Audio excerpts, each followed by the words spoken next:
my name is Trevor.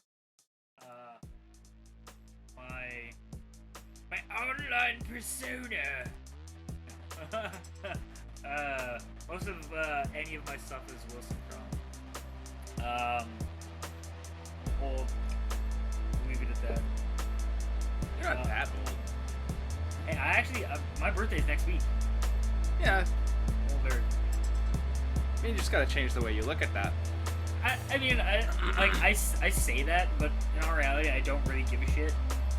You know? It's just like there's no real age. It's just like a never-ending, constant run of time. Fucking nightmare.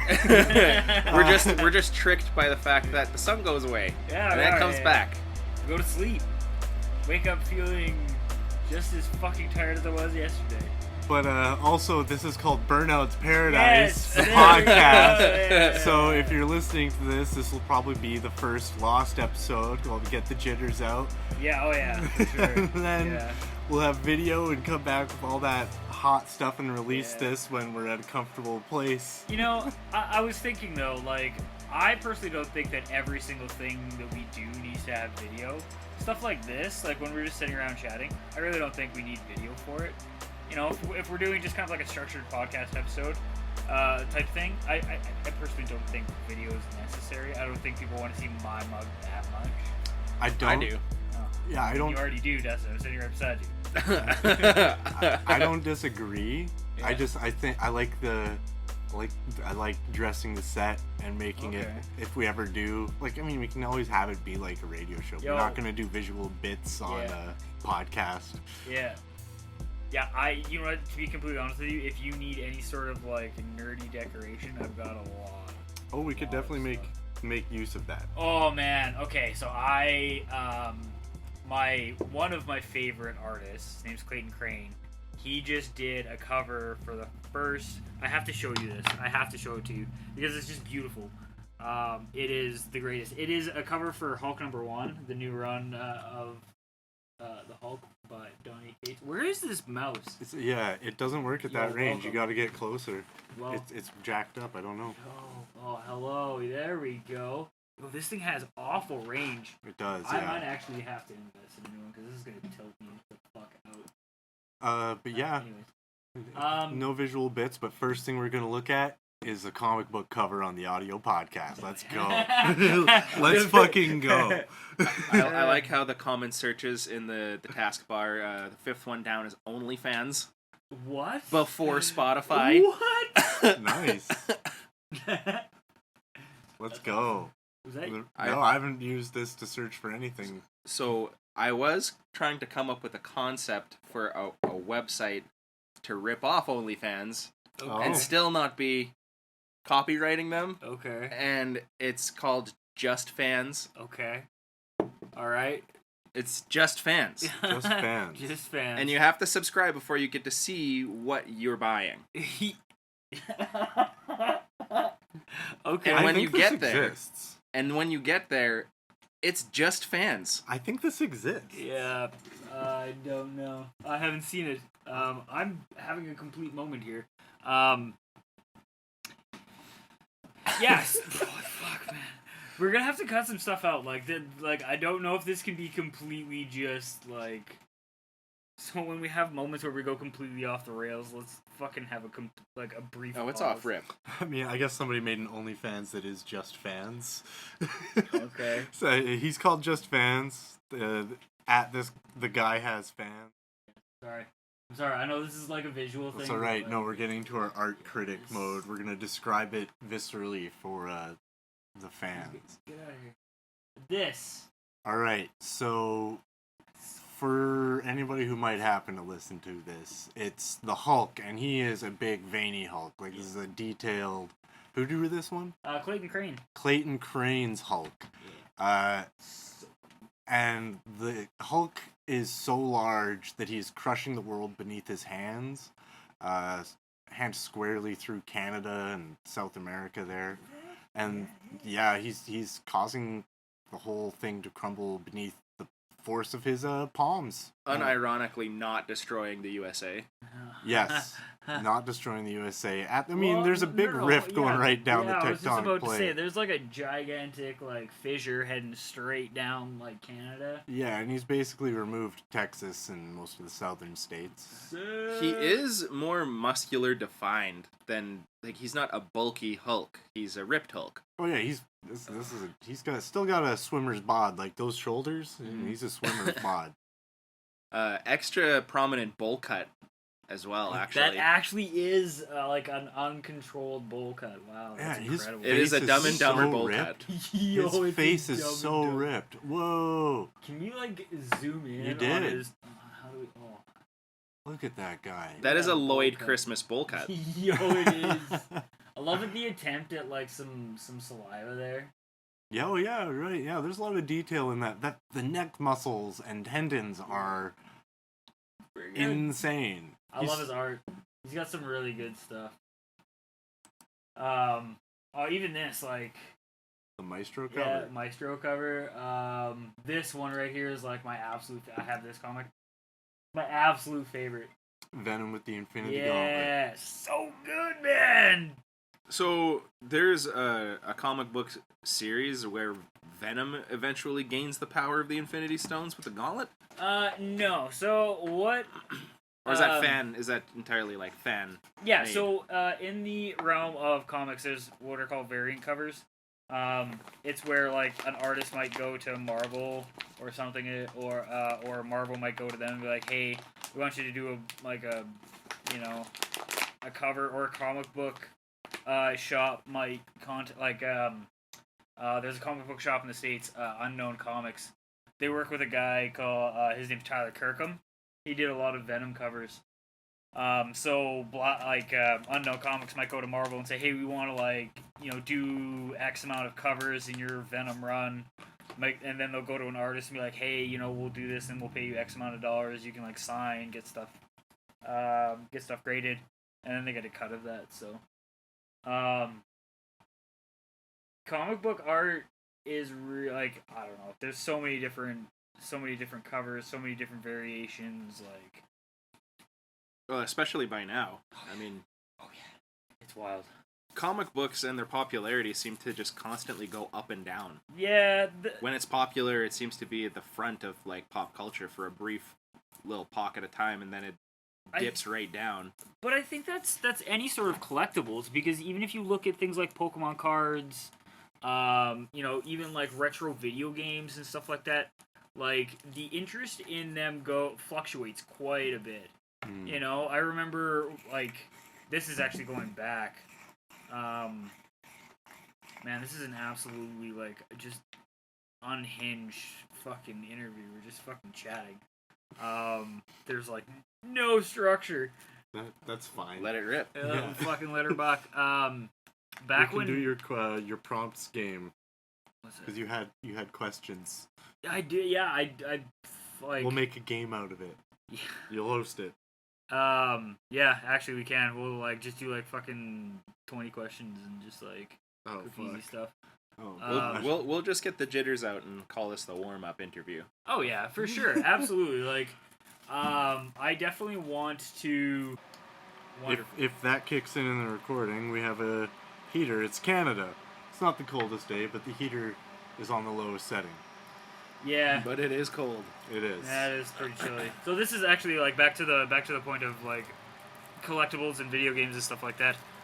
When Ty was living with me, he collected and then repaired, resold retro video games and stuff like that. So you see surgence in that, and then slowdown of other sort of collectibles or other things would pick up. So any sort of collectibles and stuff like that. They really have their own economic stock. When something gets popular and dives down, something else just immediately picks up. Exactly. There is it's always moving on to the next thing. There are definitely some people there are definitely people that are flippers, so they'll just buy up a whole bunch of something and then turn around and resell it to try and make a profit. Myself, I'm all about just personal collection. That's just all it is. So when I'm buying something, it's all just for my collection. I'm not gonna try and turn around and resell something. I'm not gonna buy 12 copies of the new Venom because it has some sort of, speculation that there's a new character that's going to be super awesome. Or that there's only 1,000 in the country and you're hoarding the copies. No, that stuff is partly true. There is quite a bit of truth to that. Like when it's like there's a shortage of something. Like there's been multiple times where, because I follow Unknown Comics on Twitter. There'll be quite a few times where they'll make an announcement like, "Hey, Marvel's like delayed on this stuff, so there's a limited print run, or it's delayed on it, or like the press ran out of ink, so there's not so many copies left." They usually try and correct it, but sometimes they don't. It's actually kind of impressive how expensive things you find in just regular comic book stores, pawn shops, or like video game stores. Because even just recently, I had a visit at a video game store, and there was a video game for a Nintendo 64 that was a Japanese print, and I think there was only 150 in the world, and it was $1,900. But it was by no means a popular game that anybody played. Yeah. God damn. So it just like sits there. Yeah, exactly. It's a collector's item. That's crazy. Like, when I stop and think about it, I graduated in 2006. That would have been, what is, no, 16 years ago, ish. Almost now. Yeah. Just about. Like that's wild. Like a lot of the stuff that I see, it's kind of being like reintroduced and kind of like re-brought up, or things that were cool back then are kind of like reigniting now and they're becoming popular again. Mm. I think that it's happening in so many different areas, just in the culture itself that we're living in. Like 90s fashion's back in. Oh god. No. I think emo music reinvigorated itself through hip hop right now. Yeah, all the emo bands are just like deathcore and metalcore bands now. Yeah, exactly. So like everything's kind of taking a swing again. Yeah, those emo rappers are just getting at it. They're getting everything. Yeah. Those emo rappers. Yeah, dude, the SoundCloud rap. That's really what it is. I mean, you take what like the. It's not the sound that you're hearing that's the similarity. It's the aesthetic. It's the following. It's the clothes. Like it's the attitude. The attitude. And it's an off-punk attitude. It's just punk more sad. More sad punk. Yeah. Sad boy punk. Sad boy punk. That's exactly what it is. That's funny. I haven't been listening to that. I've been listening to. I found a fucking grime playlist. Oh, nice. I've been listening to a lot of like English grime rap. Love it, man. Grime is dope. Been digging the hell out of it. The UK has a ton of good hip-hop. It's just so much of it sounds like the same guy talking. Oh. Don't tell British people you said that. What the fuck? No, I'm just kidding. I don't think that they would care too much. I think they know that. No, I mean, they know that, like, to North Americans, it's hard to just differentiate between, like, Liverpudlian Scouse accent, like a Cockney to, like, a London posh, and, like, even Blackpool to so Liverpool true. was, like, hard for me at the beginning, but there's, like, when you live there, it's, like, noticeable differences. Oh, yeah. Like, did you live in England? I lived in Liverpool for a couple of years, yeah. Really? Yeah, it was fun. I went to school, and For what? for, like, music production and Oh, music cool. and stuff. Oh, cool.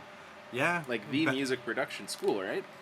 Well, the one in Liverpool, I guess. I don't know if it's the music production school. It's like the pop music school. I was a black sheep there. I was No doubt. the metal kid at the pop music school. That's funny.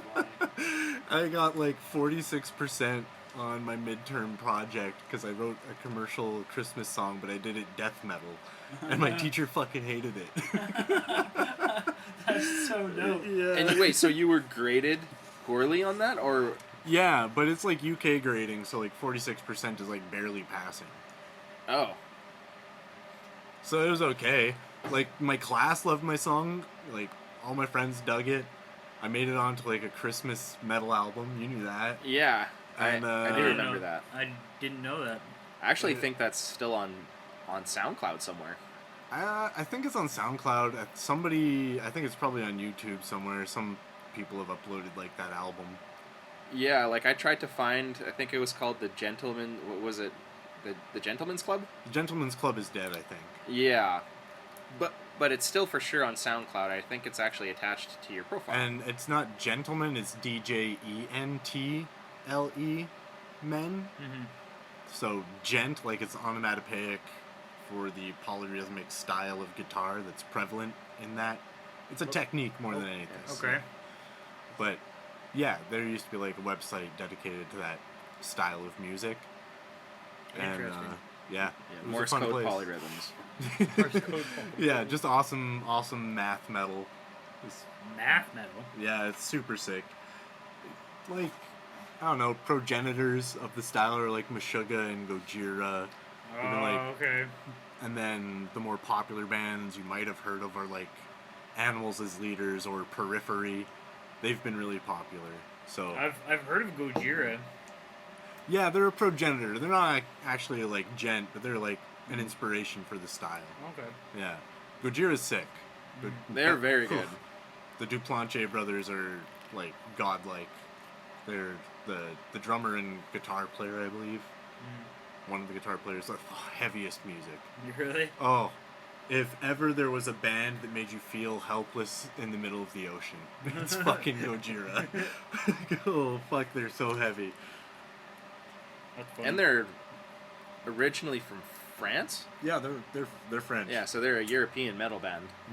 Okay. I remember when I first discovered Gojira that I was listening to their live performance in Quebec, and they made an announcement. They're like, by like round of applause, who here speaks English, and the entire crowd was pretty much silent. So they're like, we're gonna play 2.5 hours in French, and then perform the entire show in French. That's fucking sick. That's so sick. And you being one of the few French speakers from Alberta are like, all right, I'm on this ride. Yeah, and I mean, like, it's so like prominently French. It's not French Canadian. Yeah, no, a big difference. Yeah, Yeah, it is like authentic European French. French Canadians pretty slangy, and that's not like a diss on French Canadian. I think it's like more fun because like There's so much English English words. in it, but also like just affectations of things too, like almost words. Yeah, and it's totally colloquial over there. Like there's Yeah, like it's entirely part of the way that they speak. Like that's just part of Quebec culture and French Canadian culture. yeah, like very curse heavy in casual speak, but like not really against anyone particular. It's mostly against the church.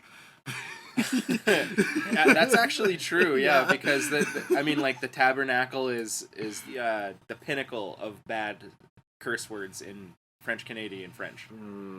Yeah, it's just a God. combination of swear words. Oh, it's just a string of curse words, and it just works. It's like when your dad gets frustrated. You ever been around your dad when they're like in the garage and he does something like he smashes his thumb with a hammer, and you hear a string of words Yeah. that are curse words that you would never have thought to put together? That is swearing in French in a nutshell. See, I don't know. I'm like the opposite side because like my parents didn't like my dad didn't swear. Like my parents didn't swear, so I started swearing when I was outside of the house more. I wouldn't swear when I was at home, so yeah, that's just a little different. Also, I don't speak French. I don't know how to do that. Yeah, we both had like, well, I had 10 years. You had like 12 years of French. Yeah. Right from kindergarten all the way to grade 12, I did French immersion. And then spent 2 months in Quebec, right outside of Montreal. Mhm. There's a city called Saint-Jean-Richelieu, Mhm. which is, it was one of those, it's actually mostly I could compare it to Saskatoon in the in size and what it had. Mm-hmm. And the first thing I did when I was there is obviously I went and ate poutine. Mm-hmm. Every place that's there sells proper poutine. Proper poutine. Proper. Okay. What is Cheese curds, fresh cut fries. Farm. It's always farm raised cheese curds. Yeah. And the cheese is melted before you get served. Yeah. Because if you've ever had a poutine without melted cheese curds, it's like a disappointed Canadian. It's just your heart kind of gets crushed. Yeah. When you gotta know have real poutine, it's gotta. Oh man. Yeah, the gravy has to settle into the fries. That's why New It York can't be fries too is moppy. trash. Like, oh man, Burnt. their poutines, like Smoke's Poutineery, is like barely passable just because of the variety you can get, but it's not real poutine. Like when I was there was this 24-hour breakfast menu restaurant called Nikkei Pik, which is picnic backwards. okay? And you could eat anything. Yeah. And they served the best poutines I'd ever had in my Really? life. No, it was because if you've ever had a poutine, which of course we all have had a good poutine, they I don't have. know. This is making me question whether or not I've had. I a don't think good you've poutine. ever had a real poutine. I honestly. It's fair. Like it's some poutines, the gravy is burnt and too moppy. Okay. It's too wet. Yeah. You gotta have almost a gelatin-like gravy Okay. that seeps into the fries. They're home-cut fries and dairy-raised cheese curds. Okay. The greatest combination of food that you would hope for. Okay. Yeah. Yeah, it's unbelievable. Yeah, this really sounds like I've never had good poutine. I think for me, the best gravy is probably like a turkey stock, like a turkey or chicken. Generally, like something you'd get at a I hockey agree. rink. That's the best kind of gravy on a real poutine. I agree. Interesting. I think St. Paul, Alberta, because they have a huge French community. They do real poutines there. Oh, big time. Yeah, Yeah. it's good stuff. Probably. Yeah. It's good stuff, bye. You know, right? Fucking, And it's some- fucking good shit. Some gravies, especially if it's out of a beef stock, it tastes a little too salty, pretty burnt. It's too dark. I don't generally like them that much. I mean, like the thing is especially with like a beef gravy. It's got to go on. That's for a roast beef. That's meat, potatoes, Yeah, that oven is- roasted yeah. carrots. That's what that gravy's for. You're not wrong. Like it is heavier, whereas like a chicken or a turkey gravy is lighter. Oh, and just overall flavor, texture, consistency. Yeah, with cheese curds, a nice thick, fatty chicken gravy. Oh, and the And other that brings us to our first sponsor. Have you ever wanted to have the nicest, most bastiest, juiciest chicken juice all over your chicken sandwich? Stop now at Trevor's Confectionery. He's roasted up the hottest, steamiest birds, all for you, and trapped all of their juices in his home-style, roux-based chicken turkey gravy. Hell yeah, brother! What you got? All right, wow. Yeah, sure, why not? Fucking the cleanest tag. yeah. Fucking Hell yeah, brother. sign it, stamp it, send it. It's all right. No, Fuck we're yeah. gonna. I'm gonna throw in random ad reads. It's gonna happen. Might as well. We're gonna have Well, to actually- work on improvising ad reads. Oh man, that's great. I'm actually gonna call.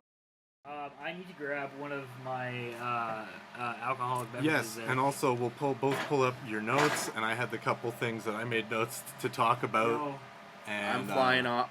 I'm going right off rip. I got Absolutely. You know what? And I firmly believe that there needs to be, for myself especially, I need to have some leniency to like, I have a bit of an outline, but like, I do also improv a lot of shit. Well, yeah, we'll go in with our notes, and we'll go in with like talking points to get started, right?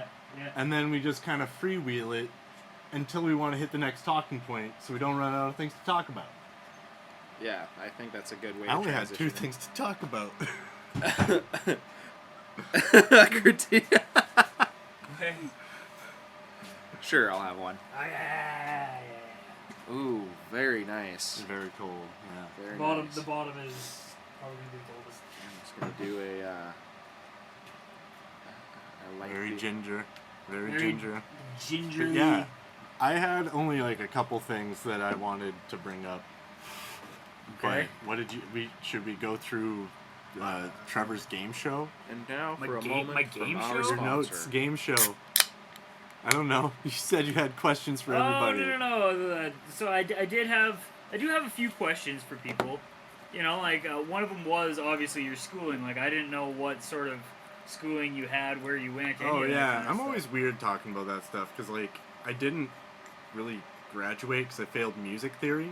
Yo, let me. So you know that I went, or I don't know, maybe. I went to like cooking school in Toronto. Yeah. I actually technically didn't graduate because I failed my food theory.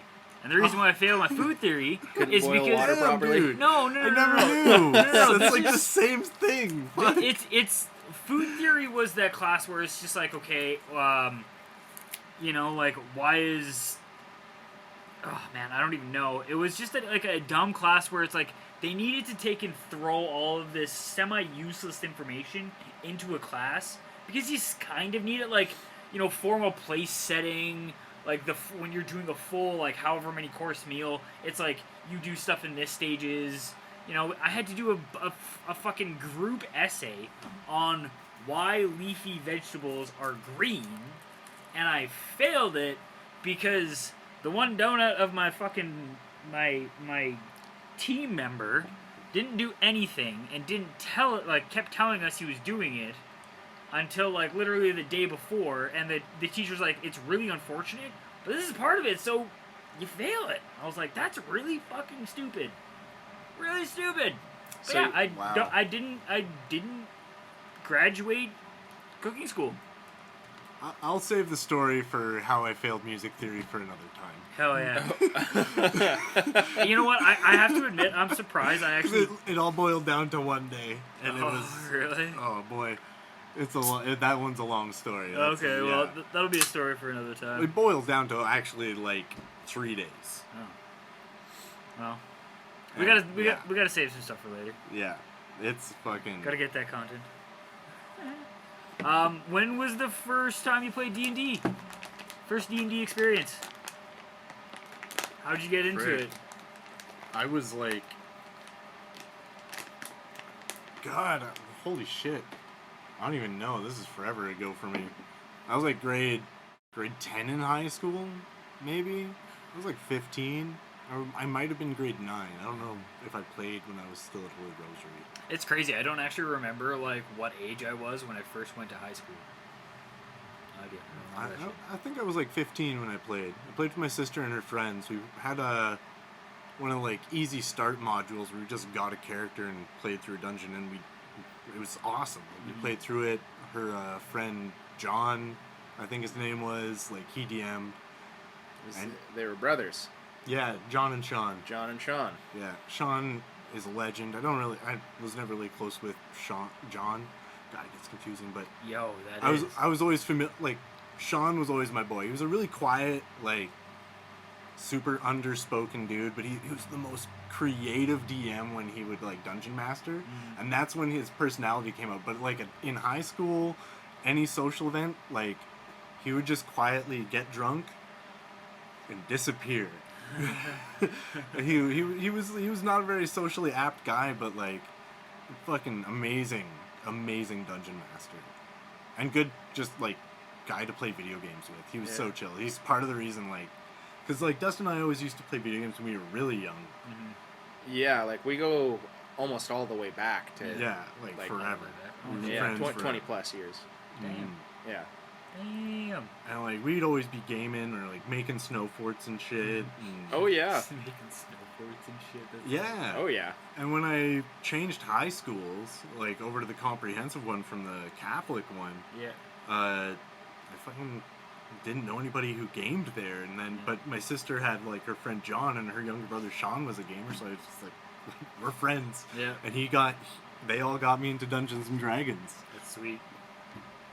Yeah, it was actually Blake that got me into D&D because he wanted to play for his birthday. So the year before,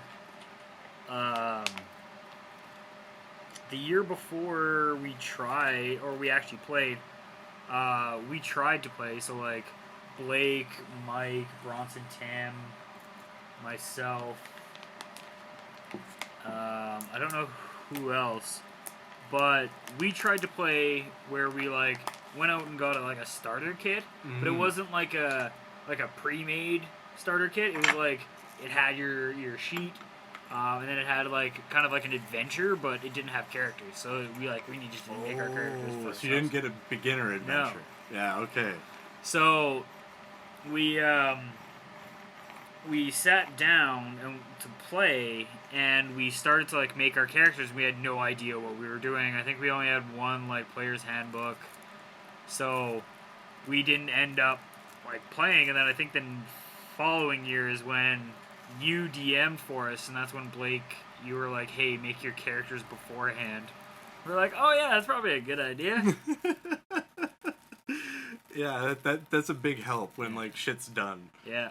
Because then you have time to like get familiar with it. Yeah, I mean, like, I guess that's the big thing about D&D is that things are time consuming. Very much so. Very. Yeah. You know, very time consuming. Even as far as like, in my story. So for those listening out there, I have a story that I started. I'll kind of break down some details on that a little bit later. Maybe I'll put that at like the beginning of the. Well, yeah, we'll do like a dramatic recap of events Yeah, up to that point. yeah, for sure. Like the amount we've played in either of our adventures is like the perfect amount of setup. Yes, yeah. So this is the my story is really, really kind of cool because the next session is going to be the official kicking off to when they enter the tower, which is kind of like what the story is based around. Where would Wait, we gotta find out when Dustin first played D&D. I think it was with me sometime. Yeah. It was with my sister. Yeah, well, I played with either Sean or John a couple of times in the same adventure. Mm-hmm. And I was just by happenstance there hanging out because we hung out all the time as kids. It was definitely a weekend thing. And I just remember, I think I jumped into the middle of the story somewhere, just got thrown in there. Mm-hmm. And I believe I played an elf who was an archer. Sweet. And no proper backstory. No, we didn't really worry about those sort of things. Yeah, it wasn't. It was just kind of jumping it into the fun. Yeah. At the time, and kind of just, pigeon-tailed right into like Carlos's experience getting into D&D. Like I kind of just, I never really got too hard into it. We had like that pseudo RPG adventure you, Lucas, and I through Messenger. Remember that? We basically wrote an adventure. It was, Really? I think, pseudo is the proper term for that. But there were some cool ideas I actually like ripped from it and used again. Really? Yeah. Did we run into any of them? A cleric who had double classed back into cleric. That was one of them. What? That was Right. one you guys had encountered at one point. Yeah. He just had like basically an extra healing spell. Oh, okay. Like he wasn't actually any. It didn't make him any better. Let's say. There was Tim, the sit-up champion of the 27th century. I based Angrar, civilian extraordinaire, off of that guy. Civilian extraordinaire. Yeah. Dude, that's so awesome. He was he was left alone in Solemn, and it was basically like Candyland type, like very, very happy, like bunny rabbits, flowers, and rainbows. The first time I ran Candyland. Oh, really? And he stayed there in Solemn till somebody found him, and when he was found, he was just wearing like ragged loincloth with like a belly, but he was very skinny, but had the belly and like a gray beard and gray hair, and just looked run down. Yeah. And then finally, when people showed up, he left for an hour and came back 1,000 years stronger. Yeah, that's where I got the idea for like my Candyland adventure off of. Yeah. I have a module that throws a bunch of orcs into Candyland, and that's I think also where I got like Omnibus, which is the giant yak, I think it was, or something like that, or ox or something. Oh man, I think John Candy was where I got that too. Oh, really? I don't think I ever got like too involved with many of the adventures that you had, because I just remember Well, no, I'm playing just those thinking about the handful of messages, times. because I grabbed so much inspiration from that conversation. That's all. Great. The way that started was Lucas Mhm. and I would message back and forth and share the idea Mhm. through MSN Messenger. Hell Or no, yeah. it started out on like the first rendition of Facebook Messenger. Okay. And we just went back and forth, just constantly feeding the story. And then it turned out to be, in Microsoft Word, 25 full pages. That's sweet. There was so much there, and I just remember, yeah, I pulled so much inspiration from that for like That's these great. insane ideas, Yeah. right? Like, Dude, it'd be sweet if you could find like, if you print out and then find God, those old like conversations. if it exists. I think Lucas still has it. I think he has it printed off. Really? Yeah, I think he does have That'd it. be Wow. that'd be We so should sweet. do a reading of that. That would be so. He Do you did care? go, Okay. because I just remember certain like tidbits, like we took from the real world. Like there was like the Mall of Edmonton, Yeah. and the flight dragon WestJet, and the ancient city of Orontonto. Beautiful. That's just beautiful. Orontonto. That's a good one though. And, That's a real good and one. you gotta have to bear in mind that this is the spitball ideas of plagiarizing teenagers. So Yeah. No, we'll do a dramatic reading though. yeah, Like, we'll have to. I would love to. I'd love to. That'd be I'm amazing. almost 100% sure Lucas has it. That would be unbelievable. If we So could find there that. is something floating around out there that, well, it's not even that bad. It's actually fucking wonderful. Mike still has that. You remember when Mike was scribing our adventures? Oh, really? He's got that? Yes, he has that. Man. So- oh, what I wouldn't give to have that. So during our D&D campaign, Mike, for like, I don't even know how many sessions, like, Not even Why from the if you- beginning though, but he No. joined halfway through. yeah, but he literally like wrote down everything that we were doing, and he filled like this little notebook. So I would love to get my hands on that and fucking read it. What's the name of the girl in the courthouse that just types? Stenographer. So Yeah, you're he was a stenographer. sitting in, just listening. Well, kind of, but then he would still play, but for the most part he'd be like head down writing, and then he'd be like, Mike, it's your turn. Yeah, okay, 1 second. Finish writing, then like roll and like do something, and then go back to writing. I felt kind of bad while we were actually there playing, but like he didn't mind. He enjoyed it. It like the book. I don't know. It's got to have some really sweet, Insane shit. some sweet stuff. Oh, I don't even remember everything that happened. So much. That was a couple of years of D&D. Yeah, it was. Yeah, for sure. That's the thing I'm already noticing is that these stories, so much time consumption involved with the adventures. Yeah, there is like, I mean, the thing is that you got to remember about D&D is that when you have a combat session, you're like 4 hours to do like, like if you're in sort of like a dungeon setting, like a 4-hour session, you're getting through that dungeon, depending on how many people you have and stuff. Or how many things you have to fight. I guess also like my previous experience with when Carlos was DM, where they were larger games. Like we had quite a few people. Evan, Ryan. Arguably had- too big sometimes, but it's still they fun. did, yeah. Yeah. That's why I mean, like I'd love a group of 4, like a solid group of 4, just running through stuff. I did have a short story kind of running for a long time that could very easily get turned into an adventure. Let's Yeah. freestyle it, you, me, and Trevor right now. What, freestyle and adventure? Yeah, D&D us. DM us. Okay, so you all are That was easy. Let's do this. okay. So you all like, depending on like what your characters are. There's no set thing happening right now, but you guys are all toiling workers on a farm.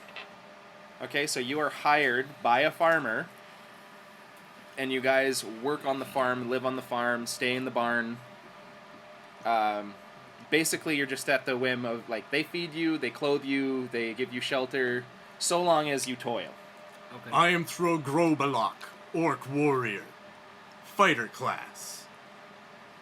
Okay. But do you want my birth name, or do you want the name that I chose? I don't The understand. the one on your identification deed. Mine's Oh, Thro. My first name's Thro. Son of a bitch. My name is Thresimar Solvak. Thresher Mog? Wait, say- Thresimar. His name is Thresher Maw. Yes. Thresher he Maw. said. Thresher yes. Maw and Throw?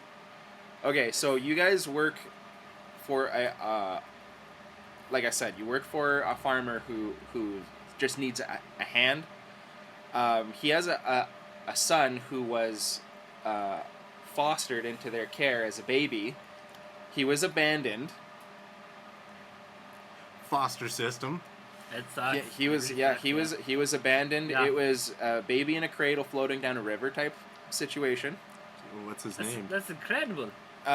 Still working the bits out for like names and whatnot. His name is Steven. Poor young Steven. Let's call him Argoth. His name is Argoth. Argoth. That name bodes only well. And one particular evening, I'm just gonna kind of give you the short run of the intro of how Yeah. it would start. Where? You guys get sent out into a forest clearing where you guys are limbing trees to harvest lumber. Like you're there limbing the trees and getting the clearing open to start, collecting resource. Aye, Threshermont. 'Tis hard work, but 'tis worthy the cause. Everybody starts with a lumberjacking axe. Aye. And during the first, your guys' first fortnight working there, you guys have just started to work late into the night because it's the summer solstice now. Mm. So you guys are working late into the evening. It's definitely sundown, getting dark and getting low. But every single night that you guys are working, Argoth has to leave early because he's not allowed to work late at night. Ah, fare thee well, Argoth. Rest early, son. Joke's on him. I don't do anything anyways. And you guys happen to notice every single time that it gets late in the evening and Argoth is around, there is an eerie chill in the air, and you can sort of feel weightlessness and just you feel uncomfortable. All right, so as I feel this uncomfortable feeling, can I attempt to pickpocket Argoth? He's already gone. Ah. When he leaves, he just is gone and away. All right. He's just back at the keep. We have an uneasy feeling around us. Yeah, it's a very uneasy feeling. Threshermaw. What?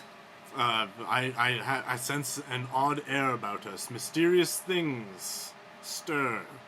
Yeah, I feel it too, but I don't really see what's going on. So hey, let's just go back to camp. Like, why are we staying here working when he's gone all the time? I'll do a perception check. Okay. 1. You don't see anything around. There's nothing about. The only things you see around you is just the stuff that's literally like in your hands and on your body. Come, you don't really see anything. Gather your satchel. Let's return for the evening. Oh, don't you worry, my stuff's already gathered. I'm way ahead of you. Okay. See, the secret is you just don't unpack in the morning. Wait, is that the wood from yesterday? Of course it is. So, I cut all the trees today? No, I mean, I did loads of work. I totally... see that section over... I did that section over there. That's the section I did yesterday. No, the section you did yesterday is over there, you silly. You just said that's the wood from yesterday. No, I didn't. I'm gonna... Persuasion? I'm gonna roll a persuasion. You can't. 9. Okay. I go and I touch the wood on his pack. Is it, like, dry? It's dry. It'd be dry. It's definitely something solid from work. Is it like... Or are we felling live trees, or are we doing deadfall? You're doing, like, you're clearing forest out to make space to harvest. Man, this is fucking bullshit. I worked all day. This wood's from yesterday. Hey, I worked all day too. Don't you be ridiculous. I just go back to the camp. I'm huffy. Okay, so I'm gonna follow. Hey, don't be So, so grumpy. so you guys are supposed to be back already, but you guys sit there and argue for at least another hour, and it's getting late. It is getting pretty late, but the eerie chill in the air started to dissipate and actually got humid and hot all of a sudden. It went from a very cool, low temperature, and for some reason it feels humid and way more hot than it should be. It's hot out here, so take off all your clothes. So while you guys are walking back, every step that you guys take closer to the place where you stay in the barn, you guys are slowly feeling incapable of walking. Like something is holding you back from walking and using your muscles, but you can still think, you can still talk, but you can barely move the closer you get with every step. This is total bullshit. I want to try to power through using my, like, orcish strength. Okay. 12. I get a +3 on my strength, though. Okay, so you do a very powerful thrust forward, but within those thrusts forward, you come to a freezing halt. Oh, so I'm like... So you make about 5 solid, powerful strides, but within that last stride, you can't move now. So you were basically frozen in time for a brief With period. like a pack of wood on my back. Excuse me, I'm sorry. The pack of wood falls off your back. It falls off. It just sinks to the ground like it's 1,000 pounds. So like gravity is holding us down? Essentially, you're just frozen in time and bound. Can I do a check? Can I do a perception check? Not yet. Okay. So when you guys finally are being restrained so badly by this force, a blue light comes to right down the center from the sky, right where you guys were working, because you guys didn't even get very far. You're only 5 paces away from where you were working still. Fuck. Holy shit. Which isn't far from the farm. Okay. It's basically Yeah. on the same land. But that beam of light strikes down in the middle of where you were, and a dark cloaked figure appears, and you don't know what he looks like yet. I mean, you can roll a perception check if you want. Oh, I got a nat 20. 4. Okay. Woo! Okay, so he is in robes. Yes. His head is cloaked. Okay, he is basically wearing a mage's outfit. Gotcha, okay. He is glowing, wisping red magic that feels... You can feel it. It's the heat that you were feeling right before you were froze in time. And he slowly starts to walk forward towards you guys and puts out his hand and draws you right into him. He is... No. What No. was freezing you guys in time. No, take him instead. I'm so innocent. Don't need to we take just me. died? No, you guys aren't dead. Okay. He's just a guy. I was gonna say best D&D adventure ever. Just like Yay! a short horror story. I'm railroading super hard right now. Yeah, no, that's fair. Holy shit. Okay. The setup is real. So, you both get pulled into where he is, but he bounds you midair, and you're held in the air. He is got god powers. Thrusher! Thrusher Ma! What do you want?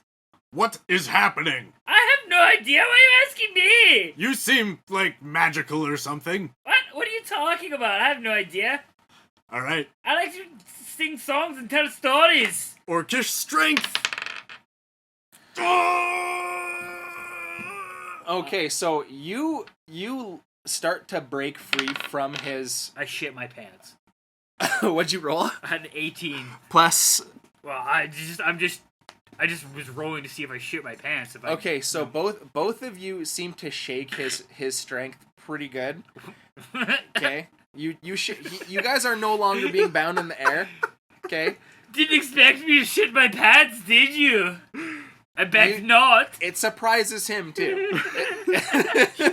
He's not ready for this. He is basically omnipotent in ways that you guys can't comprehend. Yeah. So while this is happening and you put his guard down, a glowing yellow battle axe flies through the forest, chopping down trees in its way, and gets right in front of his face. But because he is so strong, he slows it down, breaks the axe into thousands of pieces. Right there. And while that's happening, while the shards are dissipating and emulsifying into nothingness, Argoth appears out of nowhere and does basically a superhero jump from the other tree line of the farm and lands in front and leaves a destructive shockwave of what you would probably consider positive magic. And he's got blanked out wide eyes. He doesn't know what's going on right now. Okay. And all he does is he just does a downward punch to the ground, and the entire forest turns white, like lightning had struck 1,000 times. Okay. The dark magic is gone, okay? The mysterious figure disappears, but all three of you now are passed out in the forest. And you guys wake up sort of at dawn, just before the sun comes up, and multiple figures are walking over top of you. Okay.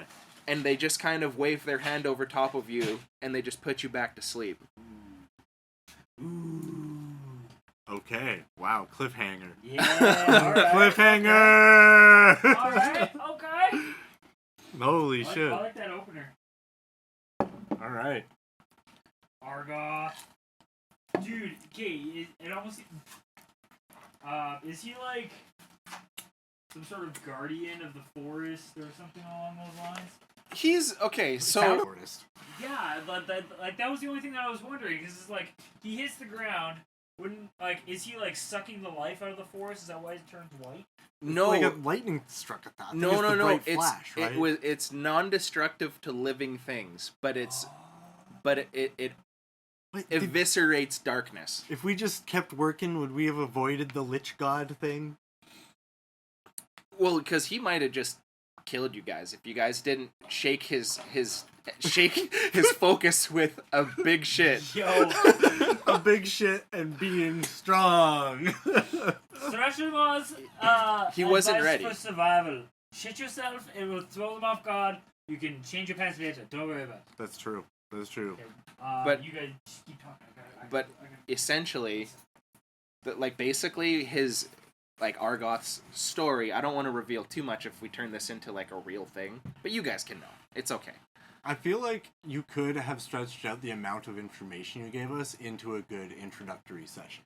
Yeah, like, that's why If you I actually, know like- that we don't have, like... If you broke stuff down and, like, let us interact with the world just for little moments while we're going through the day. Yeah, I to kind of get just some want to... experience, maybe get an item. Oh, Because, definitely. like, There's go stuff... get our woodcutting axes and be like, oh, sick, we get fucking dope axes. Yeah. You know, let us walk there and interact with the world. So, like... I like where your head's at with the story. The pacing was fucking breakneck. Oh, yeah, that's fast. Yeah, you just gotta let the players walk through the world and experience these things. Oh, yeah, no, like...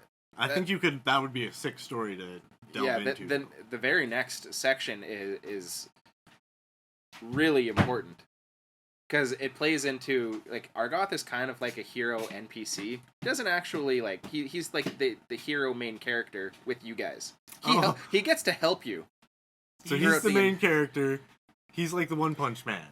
Kinda. It's just, like, literally, guys, it's like King Arthur. He was, like, abandoned in the street. He gets picked up by some serfs and ends up getting raised with, like, a noble spirit, but doesn't understand that he's got this, like, unbelievably godlike power that he can't harness and doesn't know how to train for it. And that is lightly revealed in that next part. All Okay. right. I mean, if you don't care for me to tell you, I could just tell you. No. I think we should make it a session thing. Do Dustin's Yeah. train Dustin to be a DM 15 minutes every podcast. Dustin's DM practice where we freestyle it. That's actually not a terrible idea. I don't know. I think D&D is really cool. I think it really helps out with like creativity and like creative problem solving and stuff like that. I would love to be able to come up with like a story for kids, or like find some way to incorporate that and like, you know, have kids go on like a little adventure and try and figure out different problems. Try and, you know, refrain from as much violence as possible, but you know, different problem solving skills. Have different uses for spellcasting and for sword types. You could do that. You could do something where, like, I'm not entirely sure, where puzzle solving does involve, like, aspects of combat, but only, like, the fundamentals of, like, oh, you need a sword to solve this puzzle. Like, use your sword to cut the rope, use the magic spell to light the magical kiln, or kind of thing. Destroy the container with water in it to let the water out. Yeah, and then have them fight a piggy bank at the end filled with gold. Yeah. Like, make combat the last part. After they learn how all their abilities work, tie it all into, like, a rewarding finale. Mm-hmm. Where either they make friends with it, or they can light that monster pig up. It's true.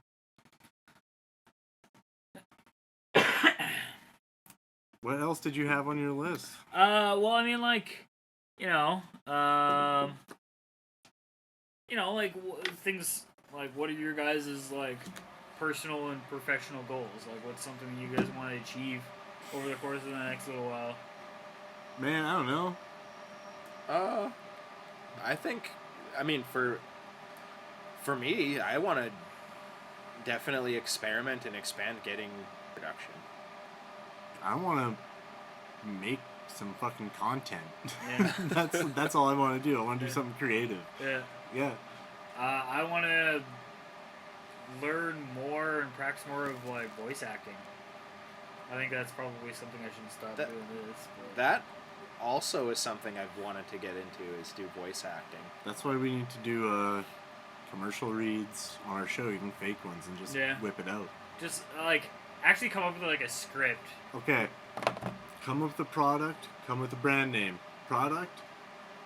I don't know, like anything. Carpet shampoo. That was so on the flip. Scrub Shine. Scrub Shine carpet shampoo. All right, we're gonna do a 30-second ad read for Scrub Shine carpet shampoo. All right, Scrub Shine carpet shampoo. You guys got this. You two together. Okay. Have your character ready to roll. All right, whenever you guys are ready, let's go. Ladies and gentlemen, have I got the product for you? Scrub Shine Carpet Cleaner. Yes, that's right, ladies and gentlemen. If you call this number today, you can get yourself not 1, not 2, not 3, but 4 bottles of Scrub Shine Carpet Shampoo. That's right. If you call right now and you take advantage of this opportunity, not only will you get all of those bonuses, plus you'll get 2 free professional cleans. That's right, 2 free professional cleans, no charge. Not only will this stuff scrub your carpet, but it will also make it shine. That is absolutely incredible. I've never in my life heard of a product that will make your carpet shine. But ladies and gentlemen, that is our product. That's what we are selling you today. That is with the guarantee that we are giving you. Don't delay. Call today. The number below is 1-844-444-444. Scrub Shine today. That was pretty good. That was You not guys did bad. good. There's a little stutter there. You But can yeah. do, I was gonna go into a whole riff again. It's just gonna be good improv practice. Do shitty commercial reads. Yeah. Doesn't matter if it's your dog, your cat, long carpets, short carpets. Hey man, that'd be perfect. Yeah, we'll do another read for another. Well, like, I think that's actually like a really good thing to do. Like every single like cast that we do is just like a quick little 30-second improv about like a product, a name. Your ad could go here. Yeah, exactly. Like, Call today. Get your ad on this shitty, low budget, like minimum, like audience. Minimum effort podcast. Minimum effort podcast. Hell yeah. We're making 3 cents off of this ad. Hashtag Raid Shadow Legends. Hey, we might get $1,000 for that one. Yo, Yeah. if we get I'm not saying I will sell out to every single ad that comes our way, but I will actually sell out to every single ad that comes our way. You like idle games? We've got idle games. Fuck Bloons Tower Defense. Fuck Gods of Legend. Fuck League of Legends. You want Raid Shadow Legends. All those games are made by fucking Nazis. Get Raid Shadow Legends. Yo, 3,000 free heroes today. That's right. 1,000 free heroes. Fuck Nazis. Exactly. Fuck Nazis, fuck the KKK, but come on over and get yourself 1,000 characters. You put in the code below at BPP or Burnout's Paradise at Burnout's Paradise, and you will get the bonus. Greg, the Avalancher hero. He's a new downloadable content release. That's right, new downloadable content. Every single week that you guys get on this game, there's new characters, new gameplay, new maps. Nothing can be refused. But wait, there's more! If you go there right this second and you sign up using our code below, you'll get yourself Steven! Steven is a seagull. That's right, you get Steven Seagull! Wow, that is unbelievable. And Steven Seagal, he's a controller mage who can also just dominate the front line, because fuck, what is balance in this game? Controller mage? Controller mage that melees? That's right, he'll be right up in your face, punching you in the mouth, and doing shitty judo flips. If you sign up now, you'll get 10% off your first purchase. That's right, BP. Enter the code BP, not to be mistaken for BP Oil.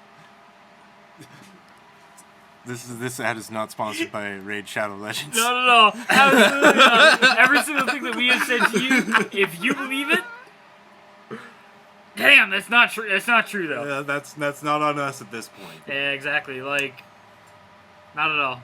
That's great though. I feel like We should just do Raid Shadow Legends we should, ads. absolutely. We should totally just like send them that bit there and just be like, consider this an audition. Oh fuck. Yeah, I would mean, absolutely. I'm Yo, down to just keep doing ads for Raid until we can- get actual ads. can we actually just get like a big soundbite of that and I'll just like fucking tweet at them like at Raid Shadow Legends? I Slide don't in think our they want. I DMs. don't think we should call Riot Games Nazis. No, okay, just to be clear, like, Riot Games is not I Nazis. think we should backpedal on that a bit. Yeah, I was a little worried as soon as you started your... I think. We also, I think a big learning curve for us is going to be the, like, the etiquette, quote-unquote I'm etiquette. okay with calling some people Nazis if they're Nazis. if I you're don't think being a Riot Nazi, Game are you're being a Nazis. Nazi. Riot Game is not Nazis. I like League of I Legends. think if It's you cancerous, outright but I call, like it. I think if you outright call something a Nazi, might be bad. But Yeah. you can say that you don't like them because they're acting like them. There is a fine line there, I believe. You're towing the line. Yeah, for that's sure. that's a fine line to toe for sure. We'll broach that on another day. I don't even know where we're putting this stuff up. Like, where are we putting our content? YouTube? Probably, yeah. We just Spotify? get a splash SoundCloud? page, SoundCloud? Fuck it. SoundCloud. Yeah. Yeah, get it up there. Just see what happens. Let's get it up. Put on a little limiter, because there's peaks and valleys. I think I could just run fake ads as a comedic joke. That is Should we just run a hilarious. couple more fake ads to? No, okay. I would love to do some sketch stuff. Oh well, here's something. Help me spitball ideas for Cretius metal. Cretius metal? What It that? is metal set in a very specific period of dinosaurs' existence. Okay. Oh, So around the time of like the Triceratops, Pterosaur, like the spiny, armored, and flying dinosaurs. Okay. is that that's It's around Cretaceous or the end Cretaceous? of the end of the Cretaceous, I believe. That's hyper Yes, it's specific. hyper specific. So I already have a few ideas. Okay. I just don't have a band name aside from Triceratops, but that's just like a different thing. So for Cretius metal names, Eggs Devoured. for like scavenger dinosaurs going in there, you know. Like, could be like a Gojira style, like, riffy band thing. Okay. Encased in amber, because this would be around the time when amber was prevalent, encasing a lot of small dinosaurs and bugs for eternity. Euclidean ceratopsi. It's just a cool name. Okay. Okay. So there's no other meaning behind it. No, not at all. It's just a... It's neat. Yes. Okay. All right. Yep. Tar pit suffocation. Oh, well, that's... A really okay. brutal metal. Okay, Yeah, that's... yeah. I think that is either an album name or a song name. Oh. Or it is a Brutal death- self-titled... So Cretius metal's like song. brutal death metal then. Yeah. Like, Yeah. okay, what's the name again? Tar pit suffocation. Okay, yeah. And It's it's just- its featured single, For the Snails. Tar pit suffocation. I'm assuming you're looking for something that's got like some heavy jugs in there. Yeah. Okay. Yeah. Exactly. Heavy Jugs. Heavy jugs. Pterosaur tidal wave. Pterosaur tidal wave. Alternate title, Wave of Pterosaur. I like it. That sounds like it would be like the third song on that album. All right. Armored Warfare. About like That's- Triceratops. No, okay, and, that's like, definitely like that's definitely a song. Like I feel like you're kind of like building up to a. You almost need the kind of like preparing for a battle, almost like you're getting to the armory, sort of like get on your armor, get ready to fight. like a Viking metal Yeah, dinosaur yeah, song. for sure, yeah. That's what we should make some of these. Well, Man. what's that one dinosaur that has like the round armor on its head and has like a mace for a tail? Enkylodon, I Yeah. think. Yeah. And the And last one was Kylodon beast incarnate. footed. And Kylodon and Dawn. Oh, Enkylodon at dawn. Or Enkylo hyphen dawn. Yeah. Okay. Just see this fucking army of Enkylodons just come over this ridge right at dawn, right as the sun starts peeking, coming over. It's just like The Enkylodon. I like that. That's a good one. That's good. Any other suggestions? Those were ones I like. Just been thinking about this lot. I don't have a band name though. Magma Shadows.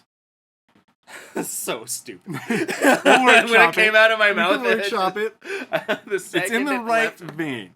The second it came out of my mouth, I was like, "That's dumb." It's in the right. We don't have to solve this today, but I will be No. revisiting Cretius yeah, metal. yeah, for sure. That's definitely one to like come back to. The other thing was that our Instagram got banned before Yo, we did anything. I fucking okay. So I started. How our does that Instagram- work? I don't know. I have no idea. I still haven't emailed them about it. But yeah, I go to log into our Instagram. And it's just like your account has been banned due to terms of service. I was like, well, what terms of service? Because Did you even post anything? No, I didn't. I literally just signed up, exit out of it, and that's it. I haven't done anything else. I just started it. Did you not sign in for a long time? It's probably been a week. Oh, well, yeah, that but shouldn't we be a get since we got difference. banned though. Oh, Yeah, but okay, yeah, that shouldn't make a difference. then. I don't know, man. I have no idea. Yeah, but Welcome we to got- using social media where you get DMC'd Yo! before you even start. Yeah. I've Yeah, never- so our name isn't Burnout Paradise. It's Burnouts Paradise, very specifically for the Burnouts. Yeah. That's one thing I want to like drop here. So the name of the actual like overarching thing is going to be Burnouts Paradise Productions, because I didn't really want to limit us to say podcast. But yeah, so it's literally Burnouts, like Apostrophe S. yeah, apostrophe S, like you know. I don't know, just with an S, man. Yeah. It doesn't fucking matter. So like basically just like a bunch of burnouts own this place. You know, whether you're burnt out from smoking weed, which we do, or you're burnt out from work or life or whatever, fucking come hang out. We're just chilling. Mm. You know, like we're gonna try and like I really like the idea of doing things like, you know, like impromptu commercial, like just coming up with a commercial. I want to do some sketch comedy stuff. I told you both about this. I want to do a fucking sketch comedy skit about the name that we have on our email address is Thresher Moss Solvac. I just Yeah. I want to do a yeah, dude. I was just like, man, I need a name. He throws up Thresher Maw, and I was like, Solvac, perfect, enter. What's his actual? What's it, the noble name that he was supposed to Yeah, get? so he was supposed to be called Thermashaw. He's like he's supposed to be Swedish. He was supposed to be called Thermashaw, but his dad, who's German, got drunk and thought it would be funny. Started giggling because he thought of Thresher Maw. So he just like saw this piece of paper in front of him. So he just like he saw like first name, wrote in Thresher Maw, last name Solvac, which is his name. And then he like fills out the rest of this form, throws it in there, finds out later that it's the birth certificate. So his son is now called Threshermaw Solvac. So Is this like a modern day thing too? Yeah, okay. yeah. Because Like, I was thinking, is this supposed to be like a time traveler getting interviewed for the first time? no, Like no. the first time traveler that made it. Well, if that's not the case, then never mind. Yeah, so basically, like, the whole premise behind it is I want to do, like, a sketch where it's, like, us interviewing Threshermaw Solvac because I went on the internet, found somebody whose actual name is Threshermaw, and he's, like, the Swedish dude who, like, that's his story. His dad, like, was drunk, filled out the form, now he was supposed to be called Thermashaw, so now he just goes by Theo because he hates all of it. Okay. He's basically just like a fucking rage monkey, and every time you say the name, and the whole skit is you say Thresher Maw over and over and over and over and over, just to piss this. Well, not just to piss this guy off, but because we're like amateurs and we're like, oh shit, this is our first interview. Like, fuck, we have to be super formal. But yeah. All right. I'm into it. Or we could be formally informal. Like, Yeah. we should be saying his name because we're doing a interview. Yeah, exactly. We're doing a proper interview, so we should be spelling and saying his name Yeah, exactly. correctly. Exactly. That's the whole joke. Constantly is that, like, going back to the text, like, look, I wish that I could actually Yeah. say that name correctly, but Yeah. because it's on my paperwork, Oh, man, like you're Thresher Maw. Yeah, your name is Thresher Maw, man. I gotta call you Thresher Maw because, like, that's what your name is. We're trying to like go legit now. Like, this is seriously, like, I can't be like informal. And then you just sit there and be like, I'm fucking